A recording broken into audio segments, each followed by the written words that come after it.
Thanks everyone for spending a little time. We're going to cover a couple of subjects really quickly. The dashboard, what kind of reporting and functionality you can do in there, and then a quick discussion about auto pay, sort of best practices, and last, show you all the virtual terminals and how to use them both at the center and remotely. Okay, without further ado, I'm just going to go in that order.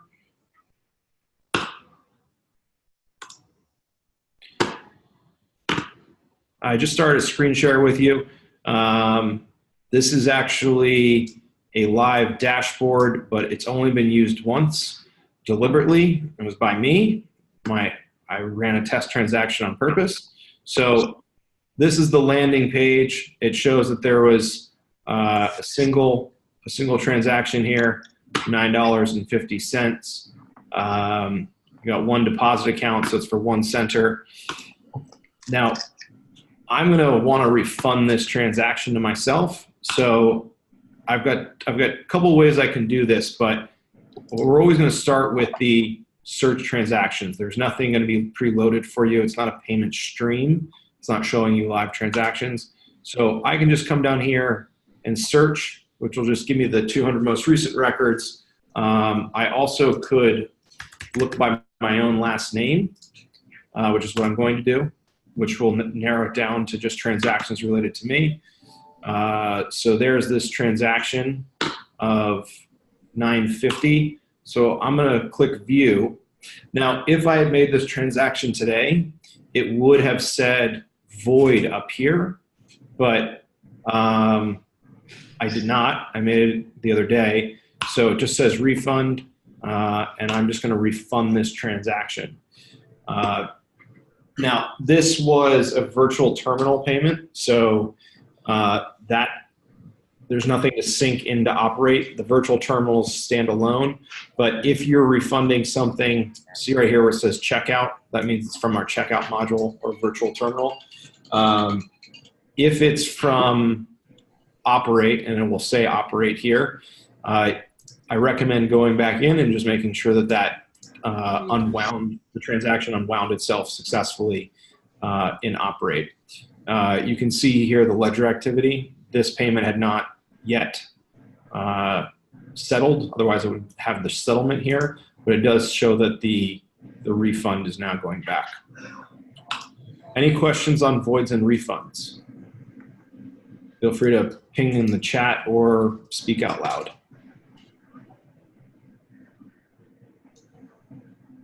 Okay, great. Reports.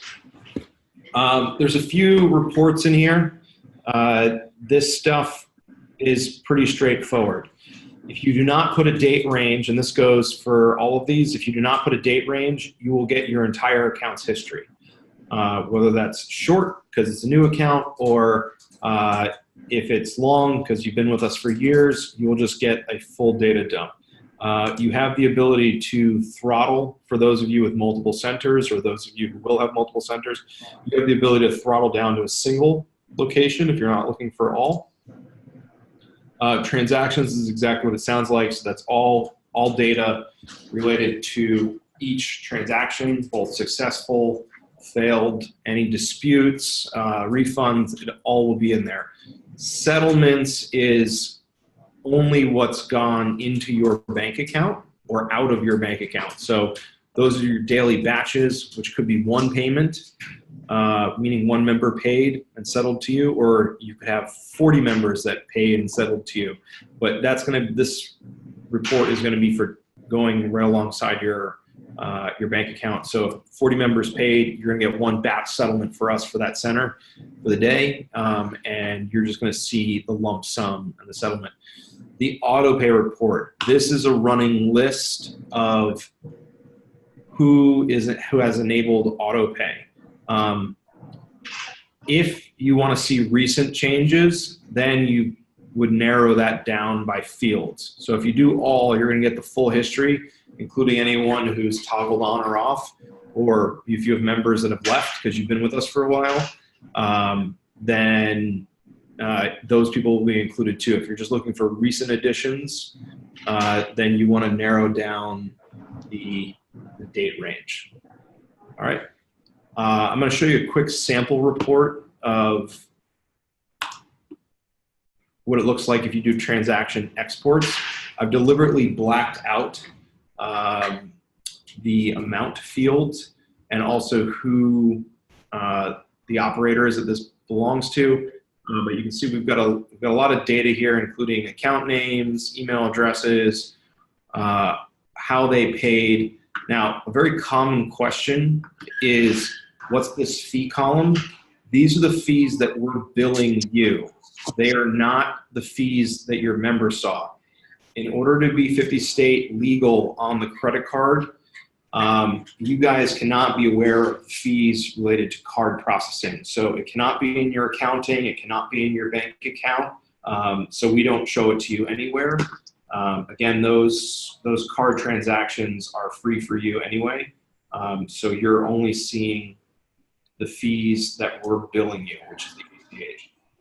And if you come far over to the right, you're going to see the batch information. So this is an older report, so these payments were still pending. There's no batch settlement information yet. But if you see these transactions have settled, so we've got a couple that are together. These are the same batch date, same batch ID, right? So those have gone together. And if there's any issue with the transaction, there's a memo all the way at the end. Those memos can also be seen in the dashboard. So I'm going to go back to my one transaction here. If there's any status memo, it will be at the bottom. Whatever the memo is from the bank will be down here. So some banks transmit back information such as please have cardholder contact bank. That would be down here. It's also found in the last column under status details if you're pulling a big granular report. Any questions about reports?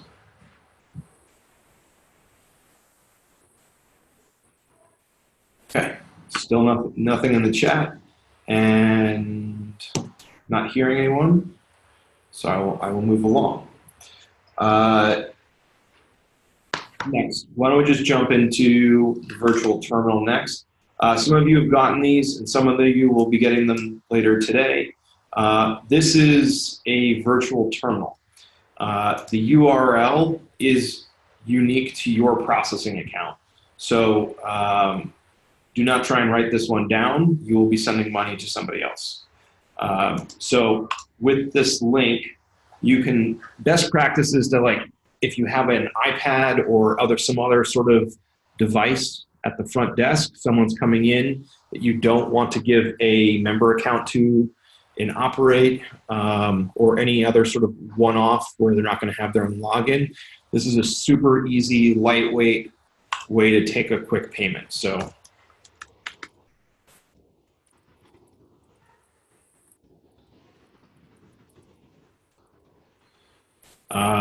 just gonna put the email address for the receipt in, right? This is always gonna be your customer's information. It's never gonna be an employee's information.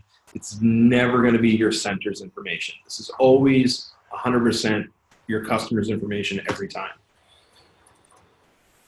Move on to the next. We're gonna populate card info. We're gonna just move on to the next screen very quickly.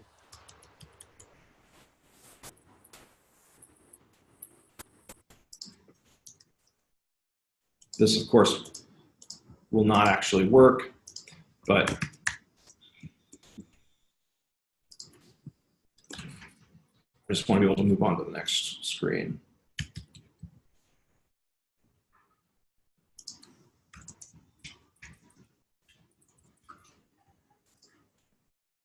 Do you like anything hot beverage? I'm good. I just ate lunch, but thank you. Where'd you go today? I just went home. Thanks. All right. So this last screen, you'll put in the amount of the transaction, click continue, it'll run the transaction, receipt will go out to the customer, and you'll get an on-screen confirmation. This link can be sent to someone to pay remotely, or you can just have it sort of running on the front desk with an iPad or something else. If you're familiar with tablets, it's very easy to bookmark a web page and have it as an icon right on the home screen of like an iPad. So you just tap it, it'll bring this up, do a transaction very quickly, and you can close the browser from there. Any questions about the virtual terminal, otherwise known as the checkout? Hey, Jack, I do have a question. When you say you can send that link to someone remotely, does that mean if you're on the phone with someone and maybe they're a non-member and you're doing a conference room booking or something for them, you could send them an email with that link? Yep, and they'll be able to bring it up on any phone, tablet, or computer and make a payment. Okay. And so I'm assuming there wasn't a login for this then, this link? Nope. It's just literally this URL. The URL is unique to the processing account, so everyone will have their own. Every center will have their own. Okay. So that that URL brings you right to this make a payment page. Correct. Okay. That's the place it goes. Okay, great. All locations are equipped with an iPad, and they also have they have an iPad holder, but it does have a locking function on it. So we'll have to look at that. But I like that. I like that because it could be right on the iPad. Yeah, it's very easy to in Safari to turn a bookmark into a home screen icon, in which case it would be just like our little house logo goes right on the home screen of the iPad. You click it and it launches directly into this page. It almost feels like a mini app. Do you follow what I'm saying, Rocky? Yeah, I do. It gets its own app. A bookmark can be its own app icon on the home page of an iPad, and then when you click it, it just immediately launches into this page. Okay. And it should take someone like under a minute to make a payment here. Yeah, heard a question. How do we get the link for our location? So if you haven't gotten it yet, we're sending them out. So Okay, perfect. And someone asked, where's the login for the PlacePay portal? Unless your franchisee has not given you specifically access, it is PlacePay.com, and you log in with your VentureX email address. If you've forgotten a password, there is a forgot password link. And anyone specifically who needs help because they don't have an account, you can reach out to me. We'll try and get it sorted out for you. But the franchisee is the one who's been deciding who gets a login. All right. And then last question, last subject matter. Are there any other questions about the virtual terminal, aka checkout? Okay, moving along. Last thing is about auto pay. So auto pay best practices. Going back to this transaction data, you'll notice in the data itself, if I scroll to the right column, it actually says operate plus payment is one description, and here's another one, operate recurring payment. So that actually denotes if someone clicked pay themselves. Operate plus payment means someone clicked pay, and operate recurring payment meant it was an auto pay. With the auto pay, the best practice is to get the word out to your members, possibly once or twice, asking them to enroll in auto pay. Most people do not intuitively know that they can go enroll in auto pay. Like when you go into your member portal, unless you've posted some sort of message that says, hey, thank you, new member, don't forget to enroll in autopay while you're here, there is no product feature in the Operate portal, to my knowledge, that points anyone in the direction of finding autopay automatically. Best thing to do is alert your membership. That is, one is an option, and then two, if you've got any policies around it, make sure to communicate that to your members. Questions regarding autopay. So autopay is important for a couple of reasons. We always use best practices here. By card brand rules and the ACH network rules, people have to have a way to enroll and disenroll electronic fund accounts from the control of the merchant. That'd be you guys. So autopay is how we handle that.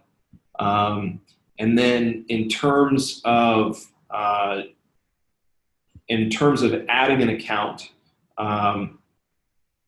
right now there's not a PCI requirement on anyone, any of the centers, and that is because the cardholder is always handling their own information when they're doing the virtual checkout, or when they're in their member portal. It's always them handling their own account information, not you. So therefore, your organization does not have any PCI burden. If you start handling that information, you now have PCI burden and PCI liability. And the other aspect of this is you cannot accept the fee for a card on behalf of your member. Only your member can do that. So they need to go in, whether they're making a one-time payment or enrolling autopay, they need to go in and do that themselves, so they can click the terms of service and agree to that, which covers the autopay, which lets you run batches anytime you want for any amount you want, but it also takes care of our fee disclosure, so they understand that they use a card, they're paying us a service fee for doing that. Any questions on autopay? Keep in mind that in Operate, you've got a list, and Rocky sent some instructions, some good instructions. You've got a list that says, here's how you can pull your list of people on autopay. Here's how you can pull your list of people not on autopay. If you want to shorten who you're going to message to, take that non-autopay list, would be the ones you email to. You also have the autopay enrollment history on our side. Question about refunds and voids. There is no refund or void button in Operate. It's only on our side. So if you need to issue a refund or a void, whether it's for a virtual checkout, which is the standalone product that does not integrate with Operate, so make sure to log those payments somewhere, or for payment that was in Operate, you have to go to your PlacePay dashboard to do it. There is no other place that you can initiate that refund or void. Any other questions?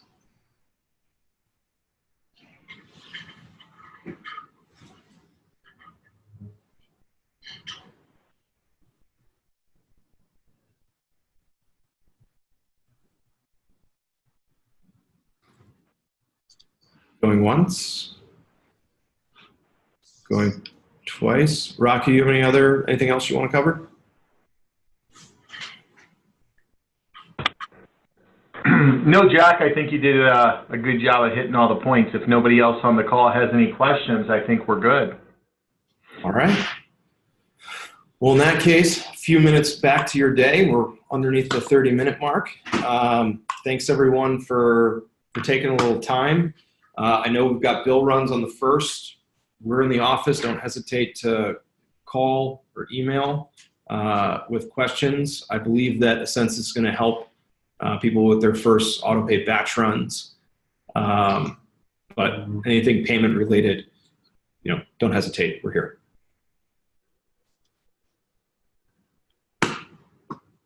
Thank you much, Jack.